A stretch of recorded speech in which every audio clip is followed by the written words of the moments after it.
Commanders fans, are you ready for possibly the most explosive week in our franchise's recent history? Because let me tell you something. While everyone was distracted with the preseason, 3 absolutely game-changing news stories have just shaken the entire organization. We're talking about a rookie who's about to revolutionize our linebacker core, a 7th-round running back who's got everyone talking about overtaking Robinson, and Terry McLaurin's contract situation, which could define our season. And if you think you know everything about these topics, I'm telling you this, you're completely mistaken. Stay until the end because these stories are going to change the way you see this team forever. Remember when we all said we needed more youth and athleticism in our defense? Well, that wait ends tonight. Gain Medrano, our rookie linebacker, is finally making his official debut against the Patriots, and I believe this is much more significant than most are realizing. Zach Selby reported something that has me absolutely thrilled.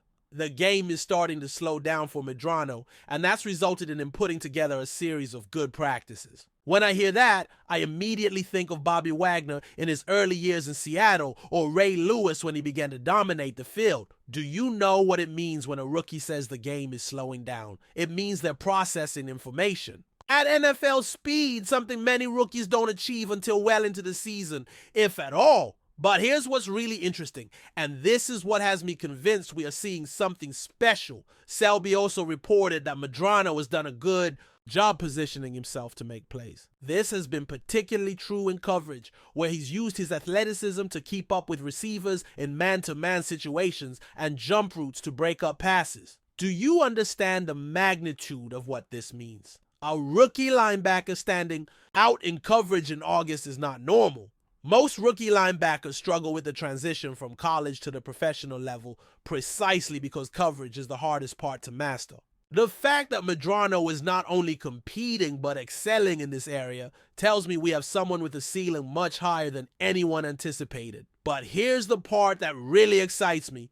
Joe Witt Jr., our defensive coordinator, said something that should have all fans paying attention. According to Selby, Witt Jr. said that the team is trying to find him a role, but Medrano has been defining it himself. Do you know what that means in terms of player development? It means Medrano isn't waiting for them to assign him a role. He's forcing the conversation with his performance. That mentality, that proactive attitude, is exactly what separates players who become immediate contributors from those who end up on practice squads. Selby also mentioned that Medrano has done a good job keeping his matchups in front of him and breaking down to make tackles for minimal gains. This tells me he not only has the athletic tools, but is developing the technical discipline needed to be effective at the professional level. The real challenge comes tonight against Mike Vrabel's Patriots, who have adopted an extremely physical style. Coaches want to see more consistency from Medrano and whether he can match that physicality play after play. Vrabel, who was a linebacker during his playing career,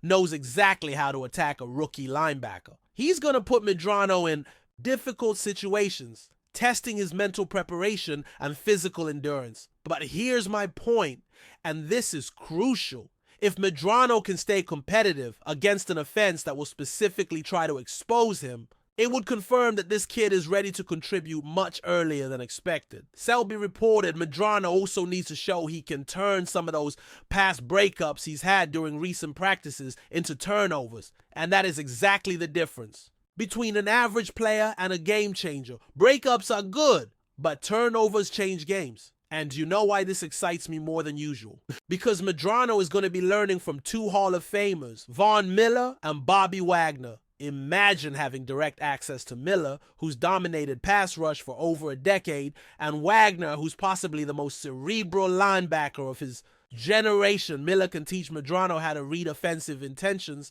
how to anticipate plays before they develop. Wagner can show him how to position himself perfectly, how to communicate effectively with the rest of the defense, and how to maintain consistency play after play. That combination of mentorship is priceless. It's the kind of accelerated education that can turn a promising rookie into an immediate contributor. Medrano is expected to play mainly on special teams during his rookie season, but the preseason allows time for the team's young players to have opportunities elsewhere. If he shows tonight that he can physically compete with the Patriots and maintain his level of play under pressure, I wouldn't be surprised at all to see his role expand more quickly than planned. The game is at 7:30 p.m. ET at Gillette Stadium, and I believe we should all be paying specific attention to every snap Medrano is on the field, because we could be witnessing the first steps of someone who's going to be a defensive factor for years. Now, let's talk about someone who's about to make the entire NFL wonder how this kid made it to the 7th round. Jackery Crosky-Merritt is not just impressing at camp, he's literally forcing Cliff Kingsbury to rewrite the playbook to include him. Cameron Sheath of Pro Football Network just said something that has me absolutely ecstatic, and I want you to understand why this is so significant. Sheath wrote, "Much of the Washington Commanders camp buzz centers around rookie running back Jackery Crosky-Merritt. The 7th round pick has been lighting it up in Commanders camp, leaving many wondering if he'll usurp Brian Robinson Jr. as the lead back." Do you understand the magnitude of what this means? A respected NFL analyst is publicly suggesting that a 7th round rookie could displace Brian Robinson Jr., our established running back who had a solid season last year. That's not casual speculation. It's a prediction based on what he's seeing at camp. But Sheath didn't stop there. He also said the running back is currently a relative unknown but could blow up over the preseason schedule. The phrase blow up is not something analysts use lightly. It implies such dominant performance that it's going to force national conversations. I think people aren't fully processing this story, and here's why. Crosky-Merritt dropped to the 7th round, not for lack of talent, but for circumstances completely beyond his control. Sheath explained, Crosky-Merritt's 7th round draft capital can be attributed to eligibility issues that saw him play just one game in 2024. But do you know what he did in that one game? Sheath reported, in that game, though, he turned 13, carries into 106 yards and a touchdown, showcasing his evident ability. Those are absolutely elite numbers, 8.15 yards per carry with a touchdown. To put that into perspective, those numbers projected over a full season would be among the best in college football history. The fact the NCAA revoked his eligibility just one game after his transfer to Arizona means scouts never had the chance to see a full sample of what he can do. Basically, Crosky-Merritt is a complete mystery with limited but explosive tape. And here's what really excites me, because this isn't fan or media speculation. These are concrete decisions from the offensive coordinator. According to the report, Kingsbury worked Crosky-Merritt into the first-string offense at training camp in no-huddle and 2-minute situations. Do you think that's just to give him experience? You're crazy. When an offensive coordinator puts a 7th round rookie into the first string offense in high pressure situations, like no huddle in 2 minutes, it's because he's already in the immediate plans of the offensive coordinator. Those situations specifically require running backs who can think quickly, execute multiple roles, and maintain composure under pressure. The fact Kingsbury trusts Crosky-Merritt in those moments tells me this kid not only has the physical tools, but also the mental preparation needed to contribute immediately. But do you know what's the most incredible thing about all this? According to the report, Crosky-Merritt was used sparingly during joint practice against the New England Patriots, suggesting a heavy workload could arrive in Washington's preseason opener. That's high-level strategic coaching. When you have a running back generating camp buzz and you save him during joint practice, it's because you want his real first impression to be in a game environment where he can show his full repertoire. I think Kingsbury and the staff are handling this perfectly. They've seen enough in practices to know they have something special, but they want to control exactly when and how the rest of the world sees it for the first time. Now, let's realistically talk about the current backfield situation. Brian Robinson Jr. and Austin Ekeler are our established tandem, and both brought specific elements last year. Robinson showed power and durability, while Ekeler brought versatility and experience in the passing game. But here's the critical point. If Crosky-Merritt continues this upward trajectory, Kingsbury is not going to have another option but to find specific packages to maximize his talent. And when an offensive coordinator starts creating specific packages for a rookie, that generally means that rookie is going to see the field much more than anyone anticipated. The report mentioned the foundations have been laid for this eventuality. and that the Commanders are fully prepared for the backfield force to seize the moment. That doesn't sound like preparation for a special teamer. That sounds like preparation for a significant contributor. We also have to consider the psychological factor here.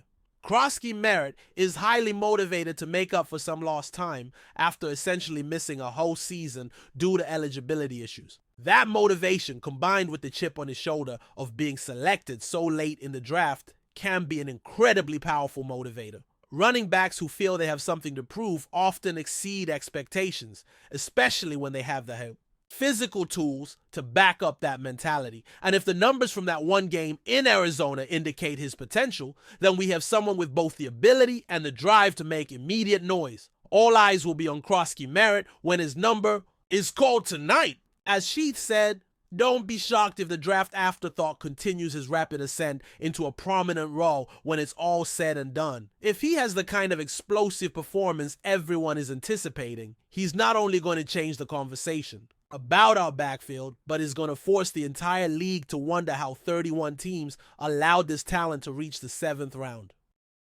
And now we come to the news that could define our entire season. And honestly, the one that has me most worried of the three. Diana Rossini just made a prediction about Terry McLaurin's contract that has me completely torn between hope and anxiety. Rossini said on her Scoop City podcast something that's had me thinking ever since I heard it. I don't think it's going to land that high. I think he's going to return to Washington something closer to what I think Washington sees his value at soon to be 30, which is in the high 20s. That to me is the number that makes sense from the Washington side. She's specifically referring to the context of DK Metcalf's new $33 million per year contract, suggesting that Terry's not going to reach that level. And here's what worries me. Are they really evaluating Terry McLaurin based mostly on his age? And do you know why Washington's thinking about those high 20s numbers? Because Terry is turning 30 on September 15th. I think that's a completely flawed perspective. And now I ask you, do you really believe Terry McLaurin's age diminishes his value when he's been literally our most consistent receiver during years of organizational chaos? Rossini mentioned that receivers like Metcalf, T. Higgins, and Garrett Wilson all received 4-year contracts this offseason, but they're all younger than 27. But here's my counterpoint. None of those receivers have demonstrated the year-over-year consistency Terry has shown, especially considering the quarterback instability he's had to navigate. To put this in perspective, Rossini also mentioned the more relevant comparisons. Tyreek Hill and Mike Evans are the latest receivers over 30 to land major contracts. Hill signed a 3-year extension worth $30 million annually with the Miami Dolphins last offseason, while Evans agreed to a 2-year deal worth $20 million annually with the Tampa Bay Buccaneers. Hill's deal is fascinating because it shows that age doesn't have to be a limiting factor when talent and production are there. Hill over 30 is still one of the league's most dominant receivers, and his contract reflects that. But here's what frustrates me. Terry McLaurin has been more consistent than both Hill and Evans in terms of availability and year over year. Production, Terry hasn't missed significant time due to injury, hasn't had off-field drama, and has consistently produced despite having a much less stable quarterback situation. But here's what really worries me, and this should have all fans on high alert. Rossini reported after the joint practice, something that gives me sleepless nights. My basic takeaway from watching them is the offense is clearly better than the defense, but they missed Terry McLaurin. Did you hear that? Our offense looks better than last year.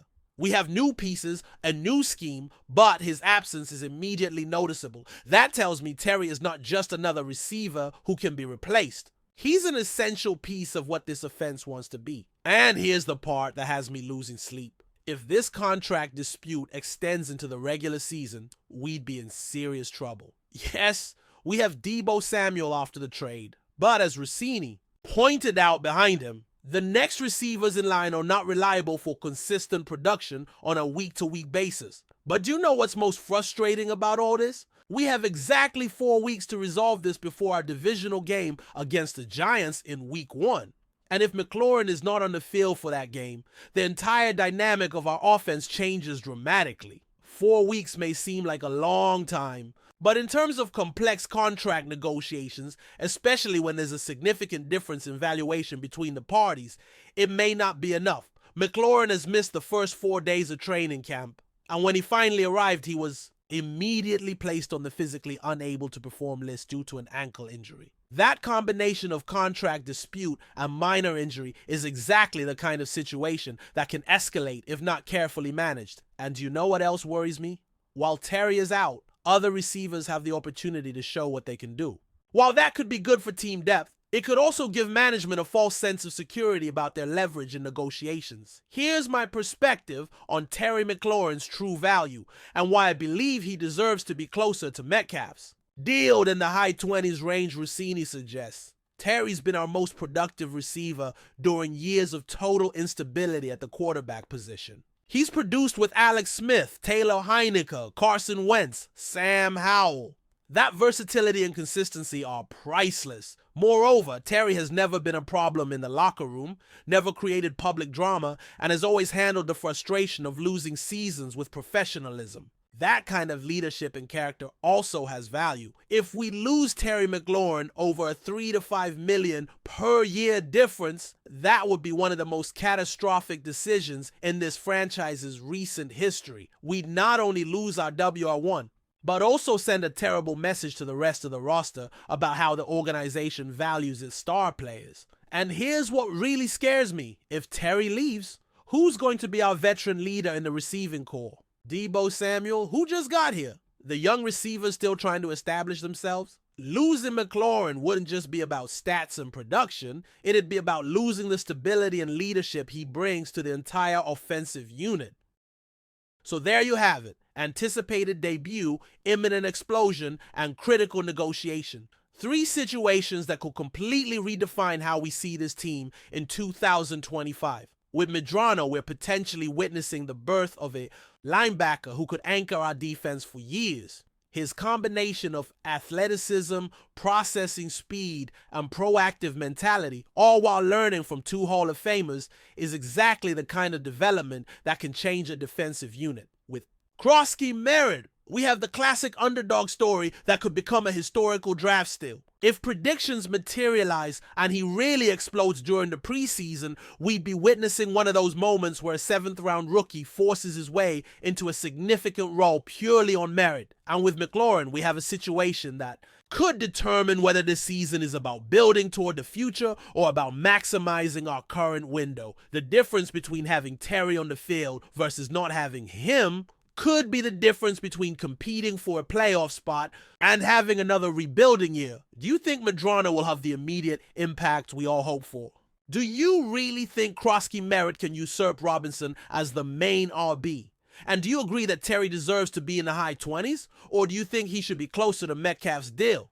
I tell you this, these are exactly the conversations we need to be having as a Commanders community. Because at the end of the day, we all want the same thing. To see this team compete at the highest level, and these 3 situations will be fundamental in determining if that happens this year. If you agree with me that Medrano is going to be an immediate factor, give this video a like. If you think Krosky Merritt is going to surprise everyone, subscribe, because I guarantee we're going to have more explosive news about these rookies tomorrow. And if you believe the organization should pay Terry what he's worth, let me know in the comments how much you think he deserves, because you're not just spectators, you're part of this Burgundy and Gold family. And in this family, every opinion counts.